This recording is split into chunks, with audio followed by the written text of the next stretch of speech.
आज हम एक ब्लॉकबस्टर मूवी के बारे में बात करेंगे। ये मूवी इतनी अच्छी है कि इस मूवी को देखते वक्त आप 4-5 बार रो दोगे। ये कहानी के और क्रीम की होती है, जहाँ पर के को कैंसर होता है। इस वजह से वह क्रीम को बता नहीं पाता कि वह उससे कितना प्यार करता है, इसलिए वह क्रीम के लिए एक अच्छा सा लड़का ढूंढता है। वह इसे अपना जीवन का लक्ष्य बना लेता है कि क्रीम के लिए एक अच्छा पति ढूंढना है ताकि क्रीम खुश रह सके।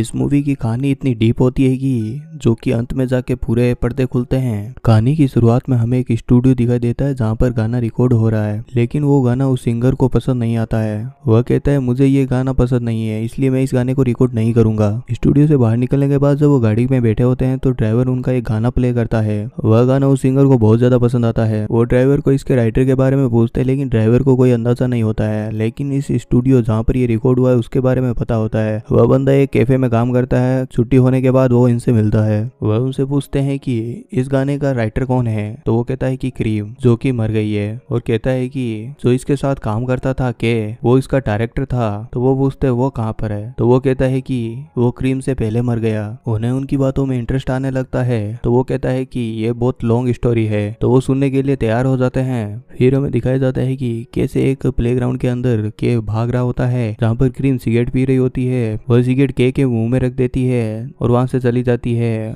तो स्कूल टीचर वो ये सब देख लेती है और केक को वहां पर बहुत मारती है। क्रीम फिर केक के घर जाती है और उसके चोट लगे हिस्से पर मलहम लगाती है और दोनों वहां पर एक दूसरे को किस करते हैं। दोनों अनाथ होते हैं और दोनों एक साथ रहने के लिए तैयार हो जाते हैं। के एक मीटिंग में जाता है जहाँ पर साउंड प्रोड्यूसर और के मिलते हैं। साउंड प्रोड्यूसर उसे फेवर करने के लिए बोलता है और साथ ही उसे पैसे भी ऑफर करता है, लेकिन के पैसे लेने से मना कर देता है। क्रीम को उसके गाने के बोल के लिए बुरा भला कहा जाता है। क्रीम उसी वक्त उस जॉब को छोड़कर चली जाती है। के जब घर पहुंचता है तो वह उसके साथ चिपक कर रोने लग जाती है। कुछ टाइम बाद वापस नॉर्मल हो जाती है। क्रीम जब कॉफी मशीन से कॉफी ले रही होती है तब वो देखती है कि कॉफी मशीन में कप खत्म हो गए हैं। वह पीछे मुड़ के देखती है कि एक आदमी कॉफी पी रहा है। उसने अभी कॉफी अभी फिनिश की है, तो वह उसका कप हाथ में लेती है और उसके अंदर कॉफी डालती है और उसके सामने उसी कप में कॉफी पी लेती है। और क्रीम कहती है कि यह तो एक तरह का किस हो गया। वह अंदर जाती है तो देखती है कि वह आदमी डॉक्टर है। वह क्रीम के मुंह का चेकअप करता है तो क्रीम कहती है कि हमने पहली मीटिंग में किस किया और दूसरी मीटिंग में तुम मेरे अंदर झांक रहे हो और तीसरी मीटिंग में हम क्या करेंगे पता नहीं। क्रीम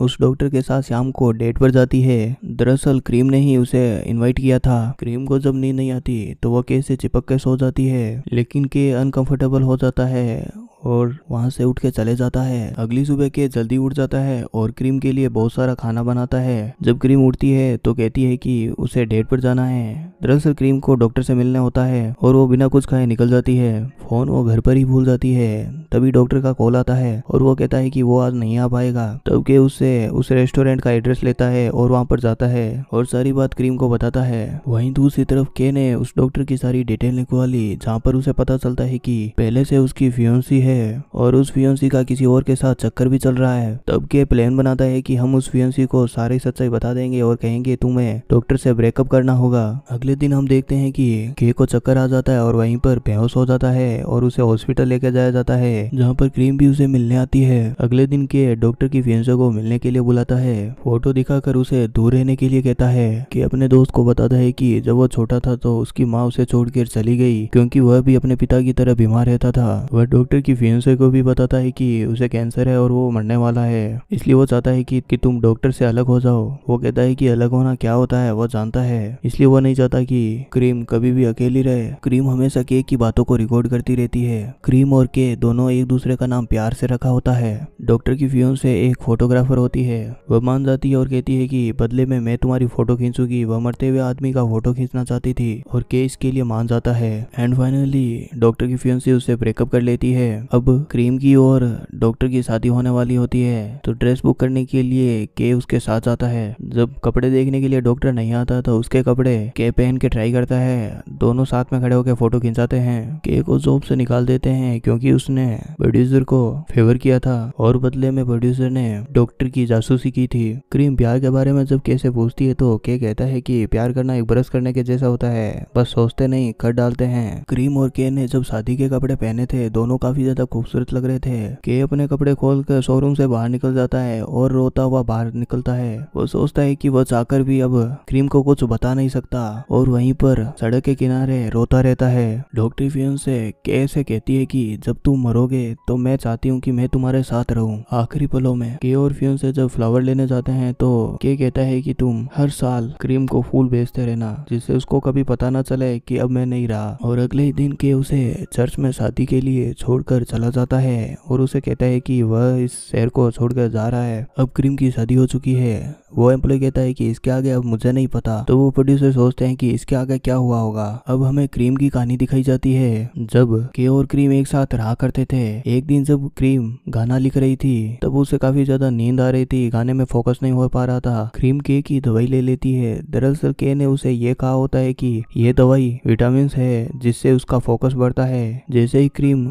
वह दवाई लेती है तो उसका सर चकराने लग जाता है। वह डॉक्टर के पास आती है और उसे दवाई के बारे में बताती है तो डॉक्टर कहता है कि यह दवाई कैंसर की है। यह सुनते ही क्रीम के आंखों के आगे अंधेरा आ जाता है। वह घर आके रोने लग जाती है और के सोचता है कि उसकी जॉब की वजह से वो रो रही है। जब के की मदर उसे छोड़कर जा रही थी तब क्रीम उसी कैफे के अंदर बैठी थी और उसकी बातें सुन रही थी। क्रीम ने के से पहले अपने माता पिता को खो दिया था। वो कहती है कि के 3 घंटे तक उस ग्लास को देखकर रोता रहा था। मुझसे ज्यादा उसको जरूरत है किसी की। यही रीजन था कि उसने पहले के को अप्रोच किया और उसका साथ दिया। एक दिन जब क्रीम के से मिलने हॉस्पिटल जाती है तो क्रीम छुप के सुन लेती है कि के डॉक्टर से कहता है कि वह क्रीम को कुछ न बताए कि उसे कैंसर है। इसलिए क्रीम अनजान बने रहने का नाटक करती है और उसे कुछ नहीं कहती है। उस दिन जब के रेस्टोरेंट से निकलता है तब उसके पीछे क्रीम भी निकल जाती है। क्रीम ने डिसाइड किया होता है कि के पलट कर देखेगा तो आज उसे प्रपोज कर दूंगी, लेकिन उस दिन के पलट कर नहीं देखता है। दोनों जब घर आते हैं तब क्रीम के से कहती है कि तुम्हारा कोई सीक्रेट है तो बता दो। तो के कहता है कि